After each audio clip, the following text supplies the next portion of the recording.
The book of Ezekiel, the last of the major prophets, begins with an astonishing prophetic commissioning. In Isaiah 6, Isaiah sees the Lord enthroned in his heavenly temple, with 6 winged seraphs waiting on him. He hears the Lord ask, "Whom shall I send?" And he responds, "Here I am, send me." The Lord then gives him his commission. In Jeremiah 1, the word of the Lord comes to Jeremiah to commission him.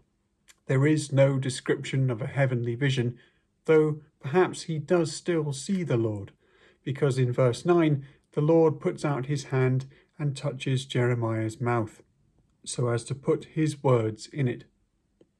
Jeremiah is then shown 2 visions which explain his commission: the almond tree branch and the boiling pot tilted away from the north.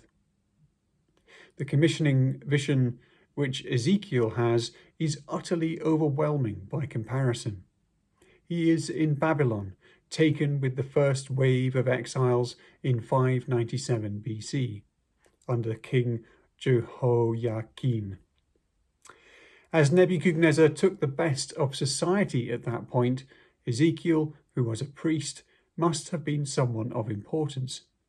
He did not suffer in the same way as Jeremiah, whose ministry he must have listened to for some years in Jerusalem, but he continued to be respected by the community in exile. Unlike Jeremiah's prophecies, which are difficult to place chronologically, Ezekiel's are set out more clearly. Chapter 8 refers to the 6th year after the deportation, and chapter 20 the 7th, and so on. But despite the chronological clarity, the mention of the 30th year in the opening words of the book is puzzling, because it is not linked to anything. Some scholars wonder if it refers to Ezekiel's age, which, according to Numbers 4, was when a priest commenced his ministry.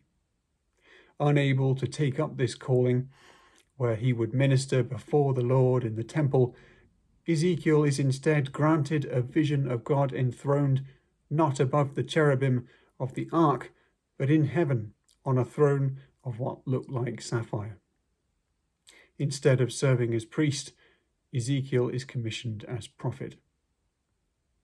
It is also worth clarifying that as Ezekiel was taken in the first exile, Jerusalem and the temple are still standing, and Zedekiah now rules, as appointed by Nebuchadnezzar. So the full disaster has not yet come. Ezekiel looks and sees a storm coming from the north. He is in southern Babylon, and summer storms came from the north, but the dwelling place of God was also associated with the north, as can be seen in Psalm 48.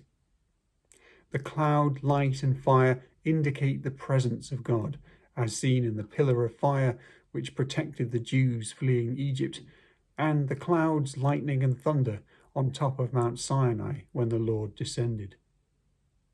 There is something in the middle of the fire in the storm that looks like gleaming amber, but we don't find out what it is until verse 27.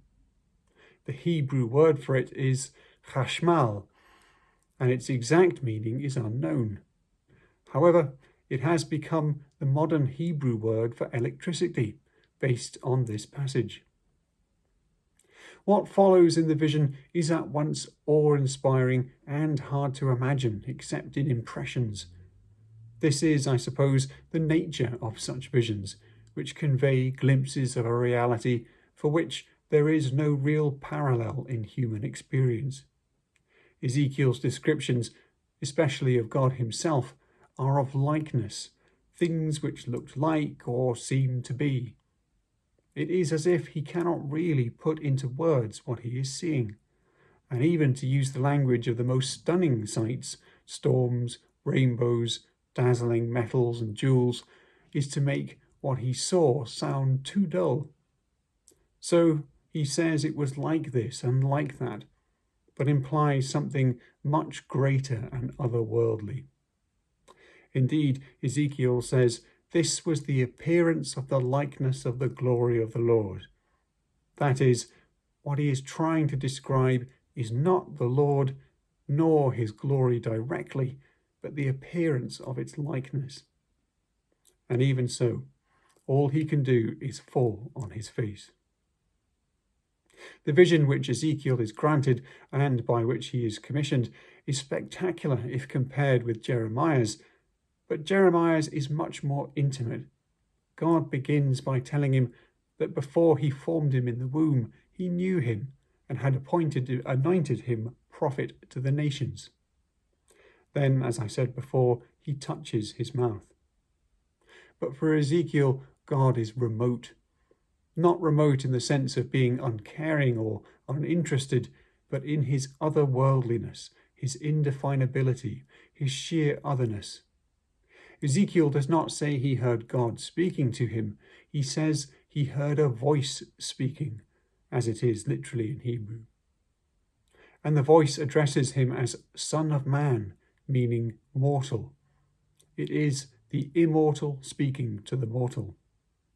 Notice also that the Spirit enters Ezekiel and enables him to stand and listen to the voice. Without God's intervention, mortals are unable to survive the experience of God's glory and his voice. We will see this again in Daniel and Revelation.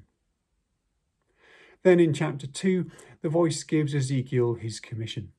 He is sent to the rebellious house of Israel and told not to be afraid of them. Normally in the prophets, Israel refers to the northern kingdom, but in Ezekiel it is the remnant of Judah, which is called the house of Israel. Ezekiel is shown a scroll by a disembodied hand with words of lamentation, mourning, and woe written on the front and back. He is instructed to eat it. Isaiah's mouth was cleansed by a live coal from under the heavenly altar.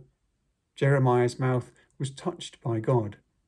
And here Ezekiel is told to open his mouth and eat God's words. Thus he is commissioned.